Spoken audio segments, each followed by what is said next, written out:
Hello दोस्तों, स्वागत है आपका मेरे चैनल BSR स्टडी पर। आपको इस चैनल पर जीव विज्ञान की क्लास फ्री में दी जा रही हैं, साथ में नोट्स भी फ्री दिए जा रहे हैं। चैप्टर 2 पुष्पी पौधों में जनन पार्ट 2 है। अगर मेरे चैनल तो चैनल BSR स्टडी को सब्सक्राइब करना भूलें, मेरी वीडियो लाइक करना ना भूलें। मैंने आपको पुष्प की संरचना पूरी बता चुका हूँ कि पुष्प की संरचना कैसे होती है। आज हम पढ़ेंगे पुष्पी पौधों में लैंगिक जनन में होने वाली प्रमुख घटनाएं। इस चैप्टर को 3 घटनाओं पर आधारित है। ठीक है, जो ये चैप्टर है 3 घटनाओं पर आधारित है। नंबर 1 घटना, निषेचन से पूर्व संरचना एवं घटनाएं। दोहरा निषेचन, निषेचन पश्चात संरचनाएं एवं घटनाएं। ठीक है, निषेचन से पूर्व संरचना एवं घटनाएं। इसमें हम पढ़ेंगे परागकणों का विकास कैसे होता है। ठीक है ना, वो स्त्री के सिर पर कैसे जाते हैं। दूसरे में पढ़ेंगे हम जायांग, मतलब इसके मतलब दूसरे भाग में पढ़ेंगे जायांग। निषेचन से पूर्व संरचना एवं घटनाएं हम पढ़ेंगे जायांग क्या होता है। उसके बाद होगा फिर दोहरा निषेचन, मतलब उसमें निषेचन कैसे होता है। फिर जो निषेचन के बाद जो घटनाएं होती हैं उन्हें हम निषेचन पश्च बोलते हैं। ठीक है, निषेचन पश्च संरचनाएं एवं घटनाएं। निषेचन से पूर्व संरचना एवं घटनाएं। ठीक है, जो मैंने आपको पुष्प की संरचना बताई है, अगर आपने उस पुष्प की संरचना को पूरी तरह नहीं पढ़ा भी अच्छी तरह से, तो आप उसे पढ़ लें। जब तक आप उस पुष्प की संरचना को बहुत अच्छी तरीके से नहीं पढ़ेंगे, तब तक आपको ये चीज़ बिल्कुल भी समझ में नहीं आएगी। ठीक है ना, चलो स्टार्ट करते हैं। निषेचन से पूर्व संरचनाएं एवं घटनाएं होती क्या हैं। पुंकेसर, लघु बीजाणु धानी तथा परागकण। ठीक है, मैंने आपको बताया था कि आज हम पुंकेसर के बारे में पढ़ेंगे, जैसे परागकणों का विकास कैसे होता है। पुंकेसर पुष्प का नर पेड़जनन अंग है। प्रत्येक पुंकेसर के 2 भाग होते हैं, पुतंतु और पराकोष। पुंकेसर के 2 भाग होते हैं, जो ऊपर वाला भाग होता है, जो पालियाँ होती हैं, तो इन्हें बोलते हैं पराकोष। ठीक है, क्या बोलते हैं हम इन्हें? पराकोष कहते हैं। जो कि आपको जो डंडी दिखाई दे रही है इसके नीचे, हम इसे बोलते हैं पुतंतु। ठीक है, क्या हम इसे पुतंतु कहते हैं। अब हम पढ़ेंगे पराकोष की संरचना के बारे में। पराकोष की संरचना कैसे होती है। पराकोष की संरचना कैसे होती है। ठीक है ना, अब इसके बारे में जानेंगे।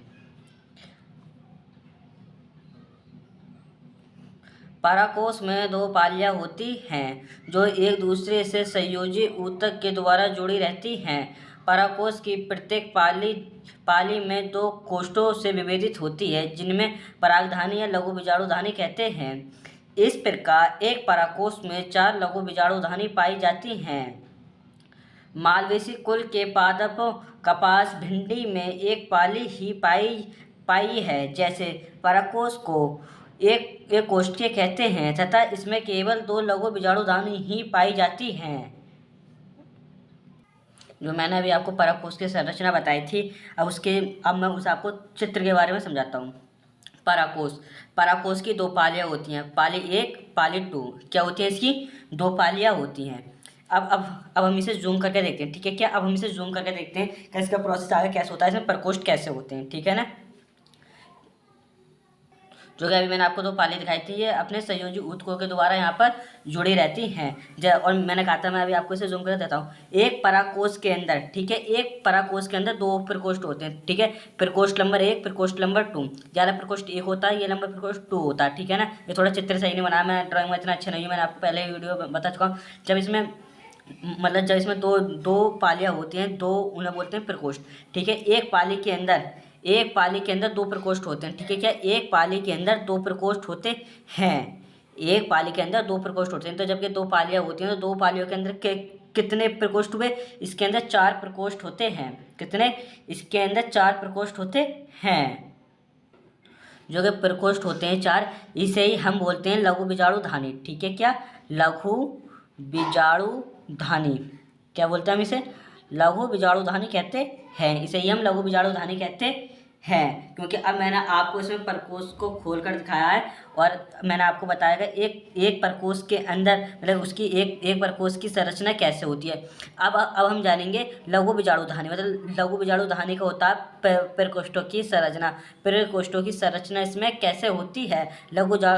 तो अब हम इसे लघु बीजाणुधानी को अब हम इसे जूम करके जानेंगे, इसमें क्या क्या चीज़ें होती हैं, और मतलब ये वर्क कैसे करता है, इसमें परागकणों का विकास कैसे होता है, और ये कैसे बनते हैं। लघु बीजाणुधानी की संरचना। मैंने बताया था अभी लघु बीजाणुधानी का विकास क्या होता है और कैसे होता है। मैं इसे चित्र के द्वारा भी समझाऊंगा। अगर मैं आपको इसे अगर पहले पढ़ा देता हूँ नोट्सों के द्वारा तो आपको ये अच्छी तरीके से समझ में आ जाता है कि इसमें क्या कौन सी चीज़ कैसे होती है, ठीक है ना। लघु बीजाणुधानी की संरचना। लघु बीजाणुधानी में एक परागधानी भित्ति होती है। क्या होती है इसमें? एक परागधानी भित्ति होती है। अब परागधानी भित्ति अब ये काम कैसे करती है, ठीक है ना। अब यहाँ से इसे ध्यान से समझना। अगर यहाँ पर गलती कर दी तो ये आपको समझ में नहीं आएगी। सबसे मेन इंपॉर्टेंट है ये इसका समझने का, सबसे मेन रीजन आपको इसी के अंदर है समझने का, ठीक है। परागधानी भित्ति में यह अधोस्तरीय कोशिका होती है, ठीक है ना। परागधानी में यह एक अधोस्तरीय कोशिका होती है। अधोस्तरीय कोशिका बड़ी होकर एक परिपृष्ठ कोशिका बनाती है। मतलब ये अपने आकार में बड़ी होकर जब इसका विकास हो जाता है तो ये एक परिपृष्ठ कोशिका बनाती है। परिपृष्ठ कोशिका विभाजित होकर दो नई कोशिका बनाती है, ठीक है ना। क्या ये विभाजित होने के बाद ये दो और नई कोशिका बनाती है। नंबर 1 है इसमें प्राथमिक भित्तिक कोशिका, ठीक है। क्या? प्राथमिक भित्तिक कोशिका। नंबर 2 है प्राथमिक पूर्ण बीजाणु जनन कोशिका। लघु बीजाणुधानी को हम प्राथमिक पूर्ण बीजाणु जनन कहते हैं, ठीक है ना। क्या बोलते हैं? पूर्ण बीजाणु जनन कहते हैं। अब पढ़ेंगे प्राथमिक भित्तिक कोशिका के बारे में। प्राथमिक भित्तिक कोशिका होती क्या है? प्राथमिक भित्तिक कोशिका, प्राथमिक भित्तिक कोशिका विभाजित होकर दो कोशिका बनाती है। 2 से 4 और कोशिका 4 से 8 कोशिका बनाती है और ये एक कोशिका का समूह बना लेती है। इन कोशिकाओं को 3 स्तरों में विभाजित किया जाता है, ठीक है ना। क्या? इनमें समसूत्री विभाजन होता है। तो ये क्या करती है? 2 से 4, 4 से 8, 8 से 16, 16 से 32। तो ये कोशिकाओं का समूह बना लेती है।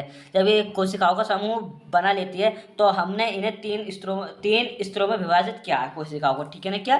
3 स्तरों में विभाजित किया है इन कोशिकाओं। नंबर 1 है बाह्य स्तर। बाह्य स्तर होता है क्या? वही मैं अभी आपको बताऊंगा। नंबर 2 है मध्य स्तर। मध्य स्तर जो होता है 1 से 3 परत का होता है, ठीक है। कितने का होता है? 1 से 3 परत का होता है मध्य स्तर। उसके बाद होता है टैपिटम, ठीक है। क्या होता है? एक टैपिटम होता है। अब हम इसके बारे में भी जानते हैं डिटेल में। बाह्य स्तर। बाह्य स्तर क्या होता है? यह परागकोश की सबसे बाहरी परत होती है जिसका मुख्य कार्य सुरक्षा करना होता है। मतलब जो इसकी सुरक्षा करता है। लघु बीजाणुधानी या पुंग बीजाणु जनन की जो मतलब इनका मतलब एक ही है जो इनकी रक्षा करता है। मध्य स्तर में क्या होता है? यह 1 से 3 परतों की पतली भित्ति वाली कोशिका की बनी होती है। मध्य स्तर की कोशिका प्राय नष्ट होकर परागकों को पोषण प्रदान करती है। टैपिटम। टैपिटम का कार्य क्या होता है? यह परागकोशों की आंतरिक एवं विशिष्ट परत होती है और यह परत भी नष्ट हो जाती है और नष्ट होकर विकसित परागकणों को पोषण प्रदान करती है। इसे ही टैपिटम कहते हैं। नंबर 2 है प्राथमिक पूर्ण बीजाणु जनन कोशिका। ये काम कैसे करती है? प्राथमिक पूर्ण बीजाणु जनन कोशिका में समसूत्री विभाजन होता है और विभाजन होने के बाद जो कोशिका बनती है उसे लघु बीजाणु मृत कोशिका कहते हैं। लघु बीजाणु मृत कोशिका में अर्धसूत्री विभाजन होता है। विभाजन होने के बाद एक लघु बीजाणु मृत कोशिका में से और नई 4 कोशिका बनती हैं और इसमें कई सारे परागकण बन जाते हैं। अब मैं इसे आपको एक चित्र के द्वारा समझाता हूँ। सबसे पहले इसमें जो कोशिका वो होती है अधोस्तरीय कोशिका, ठीक है। कौन सी होती है? अधोस्तरीय कोशिका। अधोस्तरीय कोशिका। अधोस्तरीय जो कोशिका होती है ये विकास करके जब इसका विकास हो जाता है तो ये बनाती है परिपृष्ठ कोशिका, ठीक है। कौन सी? परिपृष्ठ कोशिका। परिपृष्ठ कोशिका ये बनाती है परिपृष्ठ कोशिका। जब ये परिपृष्ठ कोशिका बनाती है तो इसमें समसूत्री विभाजन हो जाता है, ठीक है ना। जब ये परिपृष्ठ कोशिका बन जाती है तो इसमें समसूत्री विभाजन होता है, ठीक है। कौन सा होता है? समसूत्री विभाजन होता है। समसूत्री विभाजन, इसमें समसूत्री विभाजन होता है। तो इसमें जब समसूत्री विभाजन होता है जो कि परिपृष्ठ कोशिका है ये विभाजित होकर 2 नई कोशिका बना लेती है, ठीक है। कौन सी? ये 2 नई कोशिका बना लेती है। प्राथमिक द्वितीयक कोशिका। प्राथमिक द्वितीयक कोशिका। प्राथमिक द्वितीयक कोशिका। नंबर 2 है आपकी प्राथमिक पूर्ण बीजाणु जनन कोशिका, ठीक है। कौन सी? पूर्ण बीजाणु जनन कोशिका। पूर्ण बीजाणु जनन कोशिका ये कोशिका बना लेती है जो कि आपकी प्राथमिक भित्ति कोशिका होती है। ये 3 भागों में बट जाती है, ठीक है। क्या? ये 3 भागों में बट जाती है। नंबर पहला है इसमें बाह्य स्तर, ठीक है। वाह्य स्तर। नंबर दूसरा है इसमें मध्य स्तर।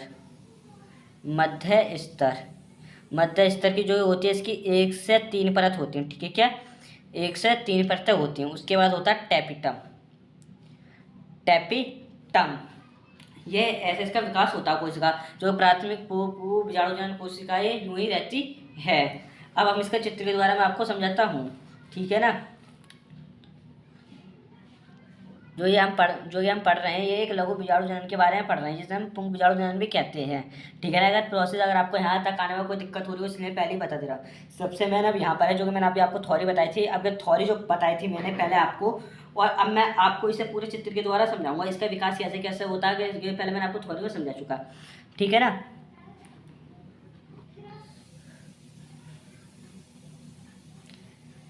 इसकी जो पहली परत होती है, ठीक है, कौन सी परत होती है, पहली परत होती है मध्य स्तर। मैंने आपको बताए थे कि कौन सी स्तर होती है, इसकी होती है मध्य स्तर।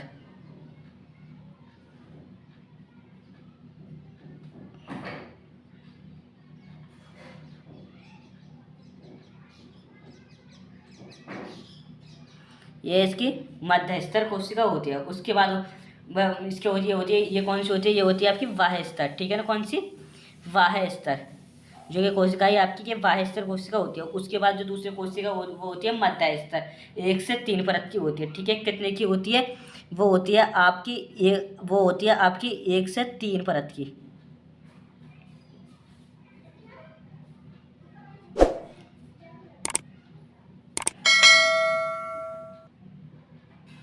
वो 1 से 3 परत की कोशिका होती है। जो कोशिका होती है इसमें नंबर 1 वो होती है वाह्य स्तर की। फिर उसके बाद होती है मध्य स्तर 1 2 3, जो 1 से 3 लेयर की बनी होती है उसे बोलते हैं मध्य स्तर। उसके बाद होती है एक टैपिटम, ठीक है ना। ये गोले के अंदर एक टैपिटम होती है याली, ठीक है ना। इसके अंदर के अंदर पाए जाते हैं ये होती है आपकी टैपिटम, जो पोषण प्रदान करती है। ये आपकी होती है यहाँ पर टैपिटम।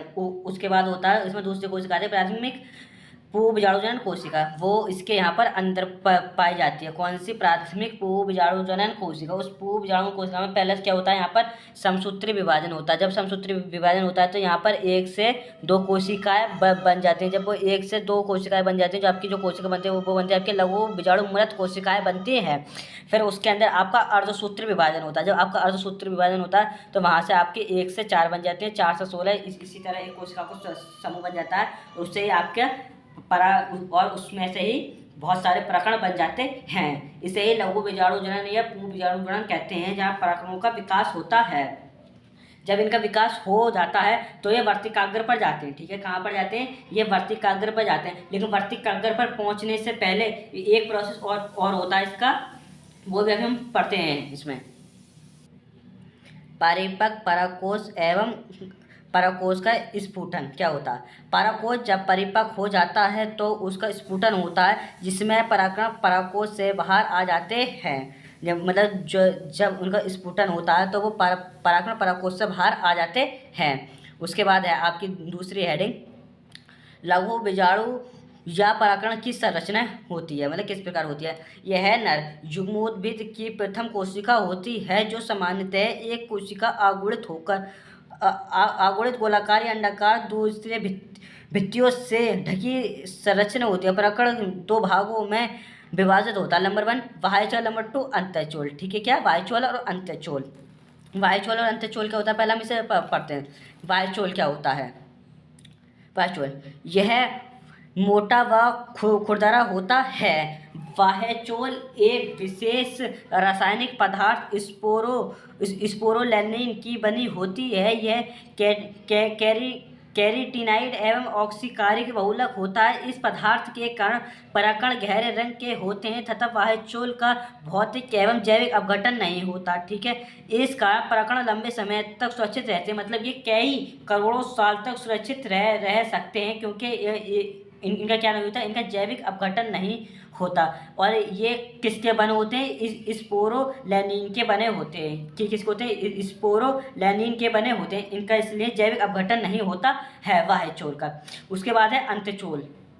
अंत्यचूल, यह पतला कोमल झिल्ली होती है। यह परागकण के जीवद्रव्य को ढके रहता है। अंत्यचूल मुख्यतः फैक्टोसेलुलोज का बना होता है। अंत्यचूल में कुछ छिद्र पाए जाते हैं जिन्हें जनन छिद्र कहते हैं, जहाँ पर स्पोरोलेनिन नहीं होते हैं। परागकण अंकुरण के समय अंत्यचूल जननछिद्र में से होकर एक अतिवृद्धि परागनली के रूप में बाहर निकलती है, जो कि मैं आपको अभी थ्योरी के द्वारा पढ़ा रहा हूँ। मैं अभी आपको इसे चित्र के द्वारा भी समझाऊंगा ये कैसे और ये चीज़ किसके द्वारा होती है। परागकण की जीवन क्षमता, यह समय जिसके परागकण कार्य करता है परागकण का जीवन काल कहते हैं। यह कुछ मिनट से कुछ महीनों तक होता है। परागकणों को नाइट्रोजन में सुरक्षित किया जाता है। इन सुरक्षित किया जाता है। इन भंडारित परागकणों को पराबैंक कहते हैं। लघु युग्मक जनन, परागनलिका एवं नर युग्मक मुक्त परागकणों को ही नर युग्मोद्भिद कहते हैं। लघु युग्मक जनन के 2 चरण होते हैं। प्रथम चरण में क्या होता है पहले उसे देखते हैं। यह चरण परागकण से पहले होता है। इसके परागकणों को समसूत्री विभाजन होता है, जिससे यह दो असमान कोशिका का निर्माण करता है। बड़ी कोशिका को कायिक कोशिका तथा छोटी कोशिका को जनन कोशिका कहते हैं। परागकण का द्विकोशिकीय एवं द्विकेंद्रीय अवस्था में ही परागकण होता है।